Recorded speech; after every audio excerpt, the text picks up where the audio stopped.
So far we've excavated Area 2 over here, Area 3.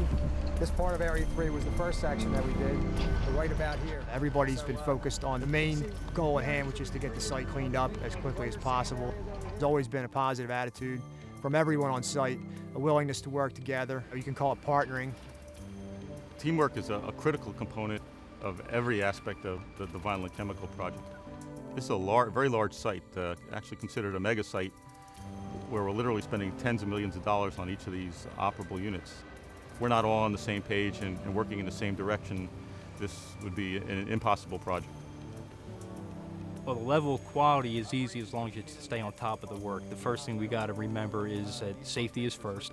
That is a Sevenson way of life. It's also a Corps and an EPA way of life, and that is the first and foremost thing that we consider.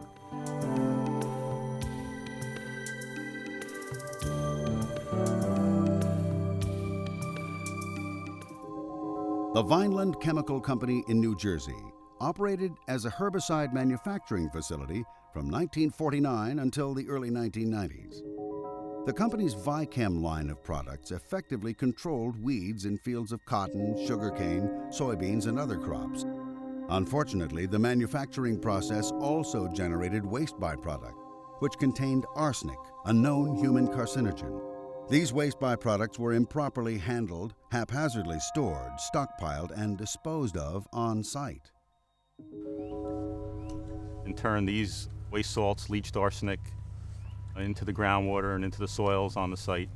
And then in turn, over time, those materials ended up migrating to surface water bodies in the wetland north of the facility, a little tributary to the Maurice River called Blackwater Branch, and then continued to flow downstream in the Maurice River down to Union Lake, which is an 870-acre lake in the city of Millville, which is used for recreational purposes. EPA's Superfund program is hard at work with good science, innovative technologies, and a collaborative effort between the agency, the contracting community, and the Army Corps of Engineers, who, through an interagency agreement, manages the cleanup efforts under EPA's supervision. To organize the cleanup of the 54-acre facility and affected waterways, EPA divided the site contamination into 4 areas, referred to as operable units, or OUs. OU1 is the contaminated soils which are present at the former herbicide manufacturing plant. OU2 is the contaminated shallow groundwater, which is migrating off-site, threatening both the local potable water supply and nearby surface water bodies. OU3 is the river areas, including the Blackwater Branch and Maurice River channels and floodplains. And OU4 is the 870-acre Union Lake, the second largest lake in New Jersey, located 7 miles downstream of the site. To control the potential risk to public health from contaminated groundwater migrating off-site, it made sense for the team to address the groundwater operable unit first. Operated by Sevenson Environmental Services, the Corps' prime contractor at Vineland, the 2 million gallon per day system effectively keeps local aquifers safe for potable water supplies and surface water bodies clean enough for recreational activities. The strategy is we have a system of 13 extraction wells which surround the site and within the site, which pump arsenic contaminated groundwater from the ground, pump it through the groundwater treatment plant that's been built on site, treat it to less than 50 parts per billion of arsenic, and then we discharge the treated water to the Blackwater Branch, down gradient of the site. Effluent samples taken at the discharge, as well as pump and treat process samples, are run at the on-site lab to ensure the effluent meets the current site-specific cleanup standard of 50 parts per billion arsenic. This is done. No, it's not. With the pump and treat system successfully operating, the team was now ready to address the main source of the arsenic contamination, the contaminated soils on site. Knowing that the mining industry already treated arsenic during mineral processing, they looked beyond traditional environmental cleanup strategies toward an innovative hybrid.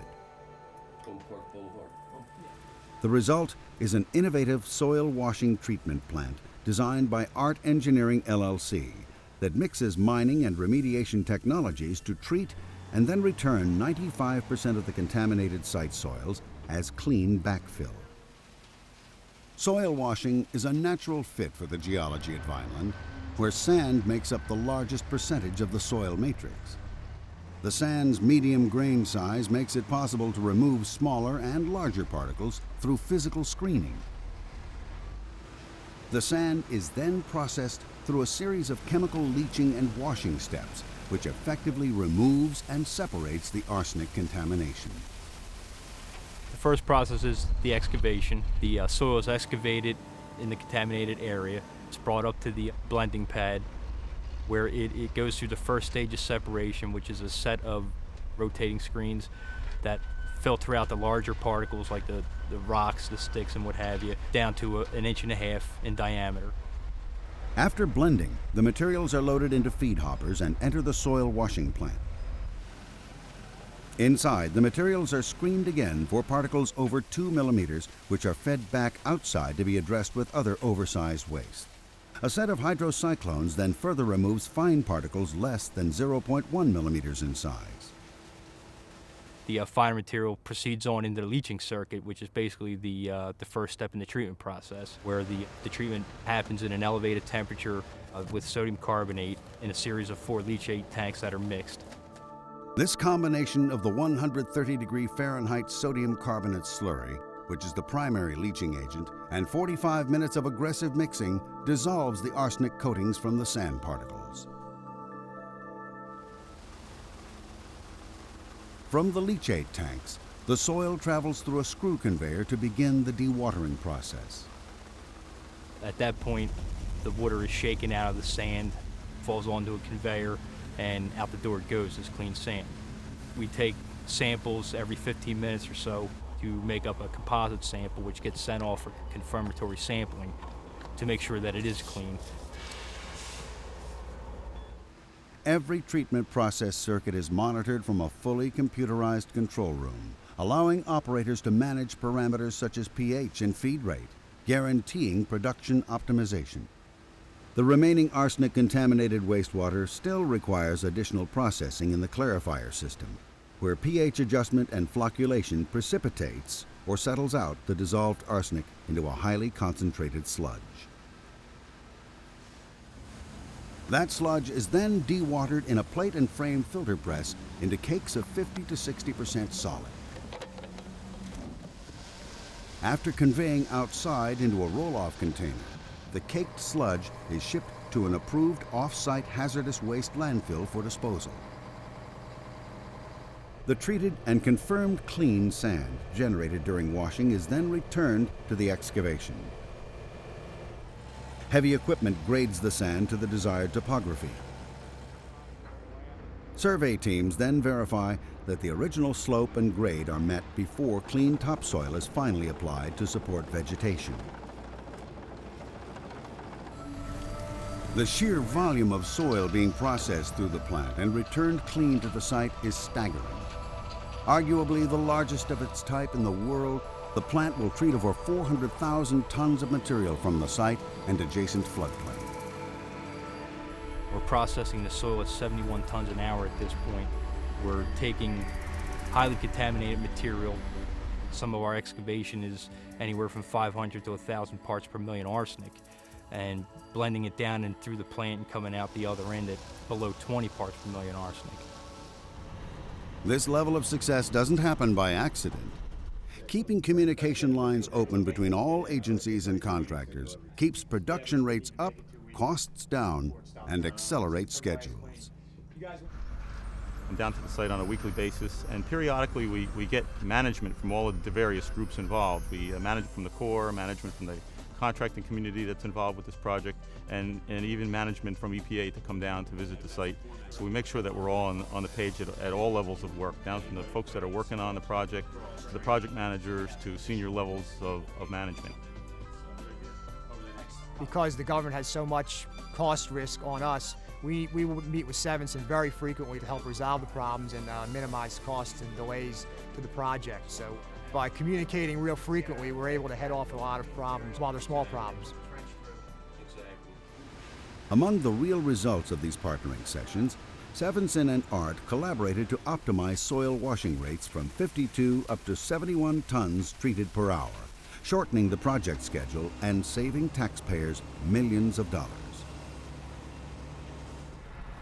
Sevenson is also using its patented EPA-approved fixing agent, Make-Tite, to treat larger contaminated materials such as stones and twigs. After applying and mixing, contaminants become molecularly bonded to the material, permitting less expensive non-hazardous disposal. After the on-site soils, EPA decided to next address the upstream portion of the Blackwater branch channel and floodplain.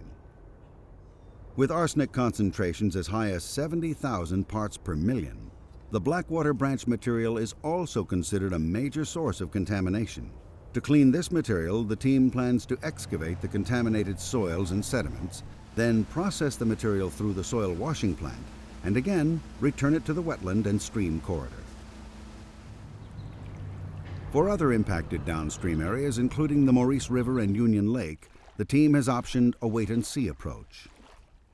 EPA will assess contaminant concentrations remaining after cleanup of the primary source areas and use the information to determine the need for future actions while ensuring the most effective utilization of available funding.